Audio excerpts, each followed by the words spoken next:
Welcome back, everybody. When we last left off, Emu had this riotous time at the Shrieking Llama bar, and Stub was left at the library by himself all night. I mean, Emu left him right after Stub got out of school on a Friday, and he didn't get home until Saturday morning. And so Stub is just fit to be tied. He's stressed out, he's really tense, and he needs to unwind. And so he's meeting with his group again in Sulani.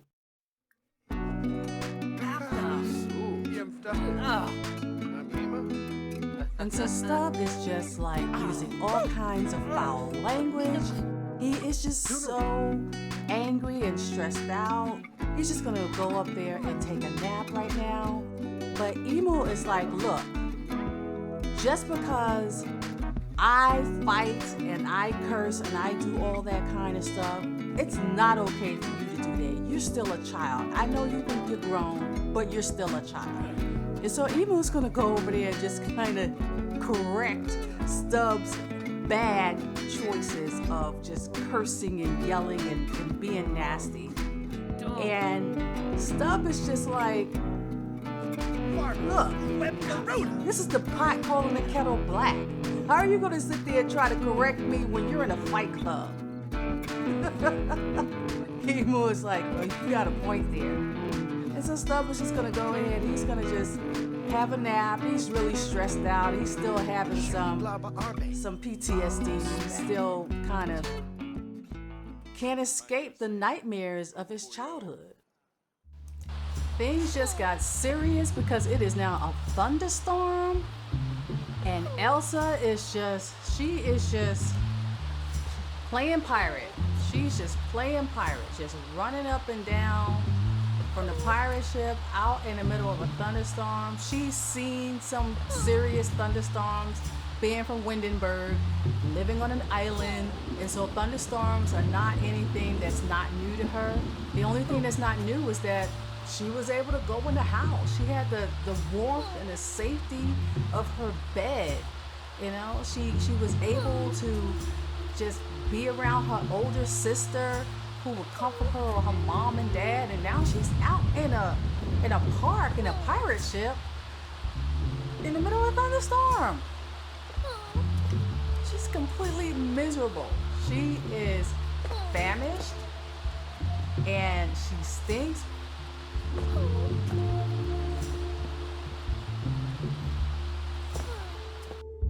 Stub's nightmares are intensifying as he goes deeper and deeper into his childhood memories.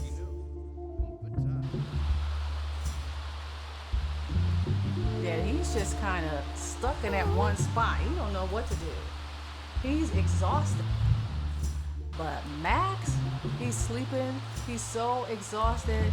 He's so hungry. And Stub his dreams are getting even more fitful as he starts to remember something even worse. DESARAE is very hungry. Honey! Yeah. And so Stub is remembering how hungry they were that weekend. They were left outside in the park in the rain. And although Stub and DESARAE were able to make it back to the house, Snake still did not prepare food for them, so they were eating spoiled food.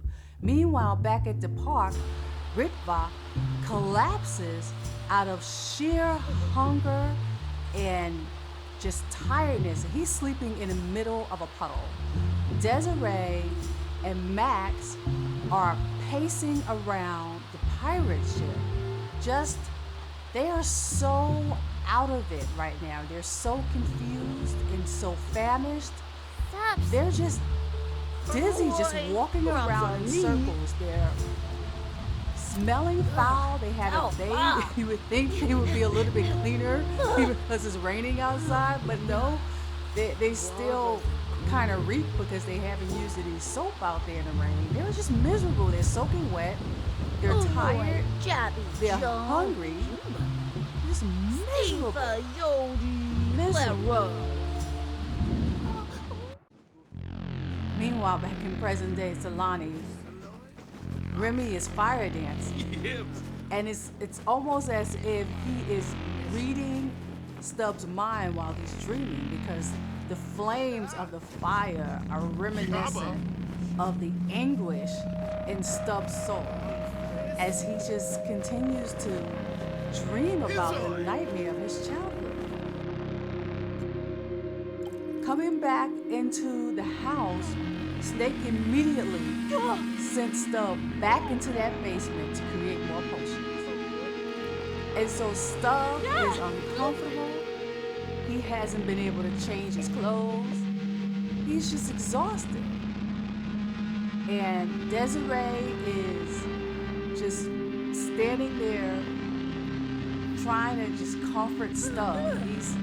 He's eating some of the spoiled food that Desiree was eating earlier that Snake just left out for the kids. He didn't care. He didn't care. There's dirty ditches all over the house. These kids are starving.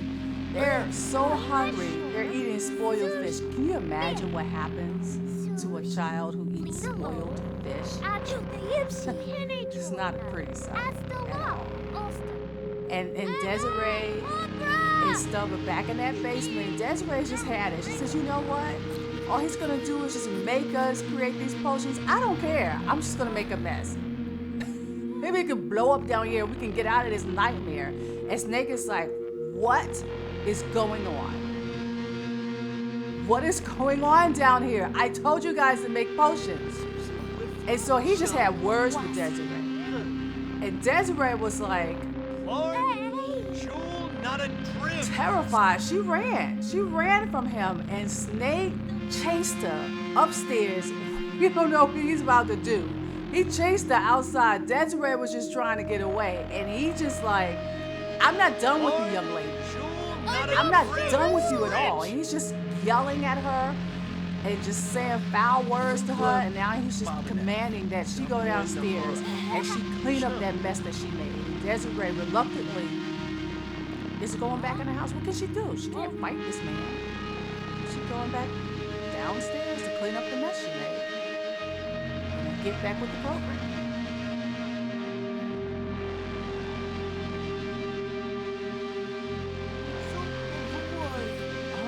His family might find him. He's talking to someone on the phone. Maybe his family is gonna come find out where he's at.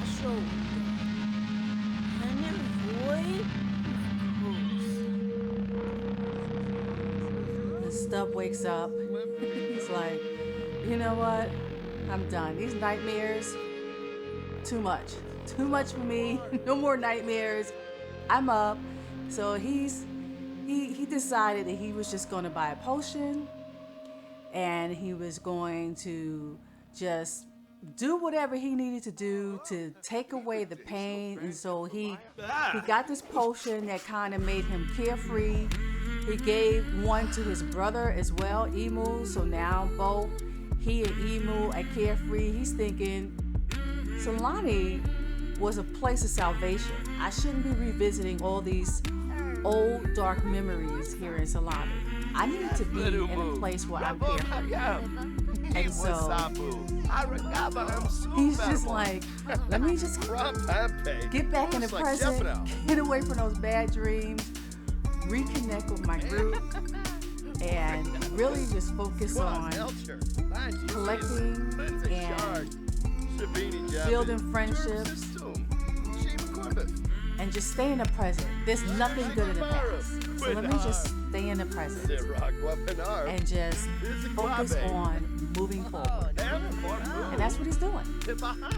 He's just going to focus on moving forward, connecting with the locals in Sulani because they are his kind of people. He loves the food in Sulani anyway, so you know, that's the better place to be. The children's home is the past. The Collectors Club, they're his present and his future. And that's exactly the right kind of mindset to have.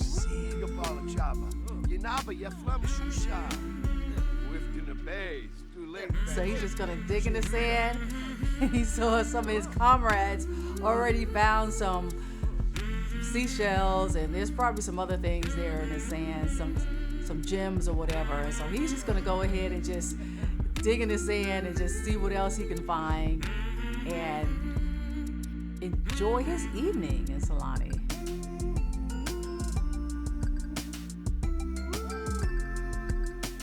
All right, y'all. Well, that's a wrap. Stub and Emu are gonna head home. Thanks for coming along on this journey. Yeah, some of these childhood memories, they're painful to kind of go through, but in order to understand who Stub is now as a teen and the man that he's about to come, you gotta walk down that path. But Stub is walking forward now. He's marching onward and he's marching home. And that's the exact kind of attitude he needs to have. Until next time, my friends. Bye-bye now.